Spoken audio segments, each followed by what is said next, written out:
This is the new iPhone 12 and right now it's the new standard iPhone that anyone should be getting if you want the best possible iPhone at the right pricing.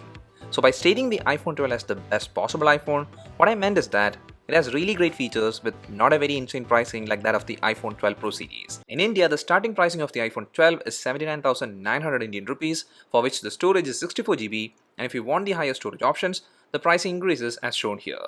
And when you take a look at this new iPhone 12, it's surely a true design update after so long. Gone are the curved edges, and we are now back at the old iPhone 4 and the iPhone 5 style flat edges. Now, even though the material choices are same like the previous iPhone 11, this flattening of the side has really made the iPhone 12 feel like a completely overhauled design.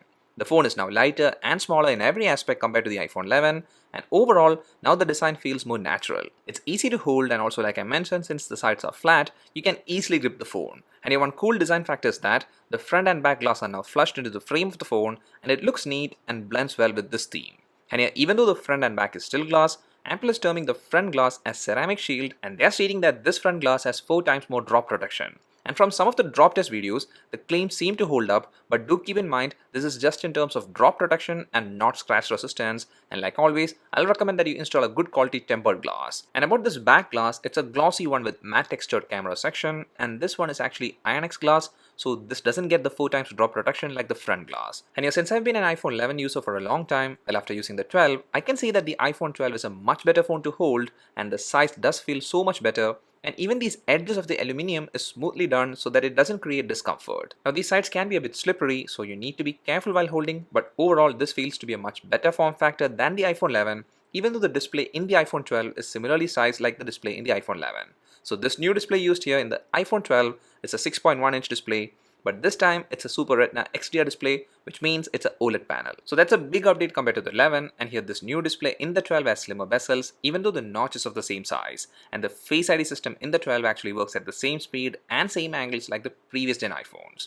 And here this display's resolution is also very better at 2532 by 1170, so that gives a pixel density of 460 ppi. And also this HDR display does support True Tone and has haptic touch. And here over this course of time, I have grown to love this display. It's much better than the one in the iPhone 11 with better contrast ratio, sharpness, and even the viewing angles was good. About the display brightness, well, it can peak to 625 nits for normal contents and to 1200 nits when you're watching HDR contents, and here even with the 625 nits, it was more than enough for good readability while you're outdoors.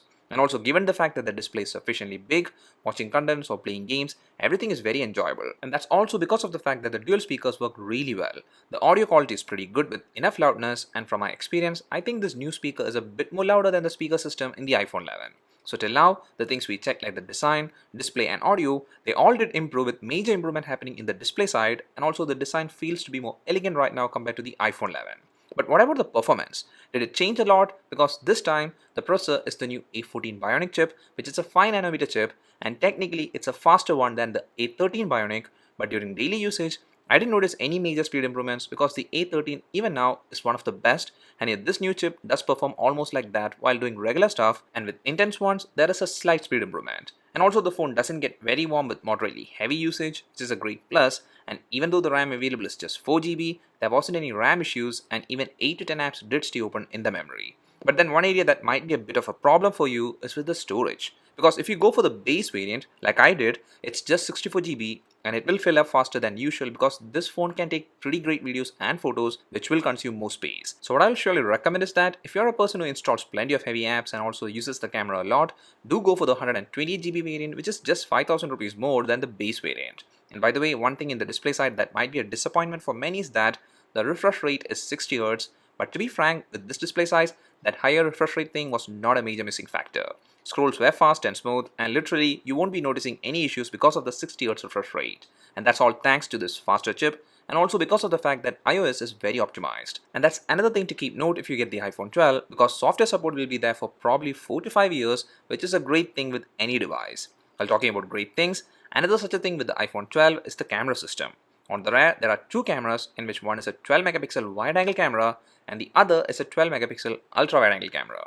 And here the wide-angle camera has f1.6 aperture compared to f1.8 in the iPhone 11, but the ultra-wide-angle camera's aperture remains the same at f2.4. But then this time, even with the ultra-wide-angle camera, you can take night mode photos as well as deep fusion photos, and here the picture quality is just impressive and it's taken with the main sensor. Every shot looks detailed and sharp with great dynamic range, and in any lighting situation, the pictures look really good. But to be frank, even the photos from the iPhone 11 is still on par with this, and the major area you'll notice an improvement is in the darker scenes. And with the ultra-wide-angle camera, even though it supports new modes, it's not the best or the perfect one. Shots looks good, but then the sights does have a bit of the ultra-wide issue, but still for capturing a wide scene, it's a very handy camera. And that handy stuff is at a much higher level when you want to record videos with the main camera. In one word, the videos captured with the iPhone 12 is stunning. I'm not talking about the Dolby Vision HDR video that can be recorded with the video resolution up to 30 fps, but even with that off, the 4K 60 fps videos are impressive.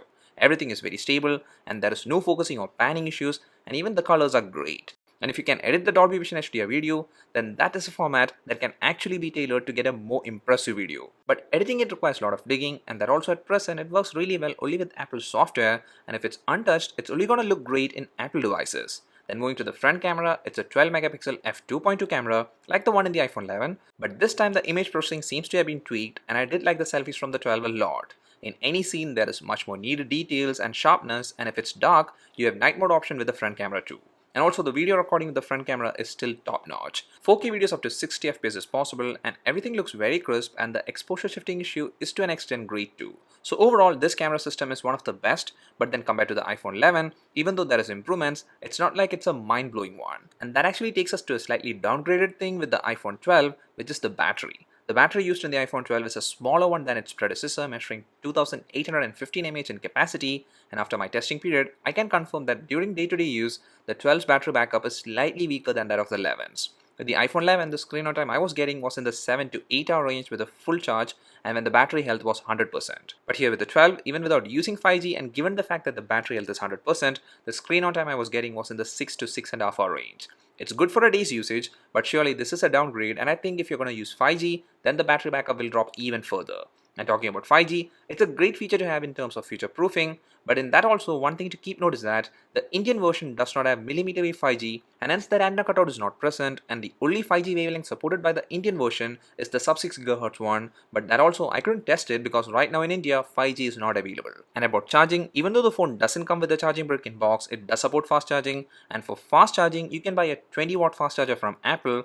And probably everyone will be buying a charging brick because of the fact that Apple does ship a USB-C to Lightning charger with the iPhone 12, and therefore even if you have the old USB-A charging brick with you, well, you can't connect this cable, and hence Apple's environmental savings claim seems to be not so correct. And also if you want the new cool wireless charging, which is MagSafe, well, for that you need to buy the MagSafe charger, and to be frank, I won't be opting for that at least for now. The technology seems to be great, where the phone's back portion has magnets around the wireless charging coil, and hence the wireless charging connection is more easy and perfect to give you 15-watt wireless charging. But then in real life usage, since the MagSafe charger's circumference is metal, it can scratch this back glass over time, and hence I'll opt out at least till it's proven that the back portion will be staying clean. And about the Bluetooth version of the phone, it's 5 and the Wi-Fi version is 6, and also the phone does have NFC and all the sensors, and even there is dual SIM support in which one is nano SIM and the other is eSIM. And also this time the water resistance rating has been improved. It's still IP68, but the depth has been pushed to 6 meters for up to 30 minutes, and lastly the phone is a great one even for calls because the earpiece and microphone used works without any issues.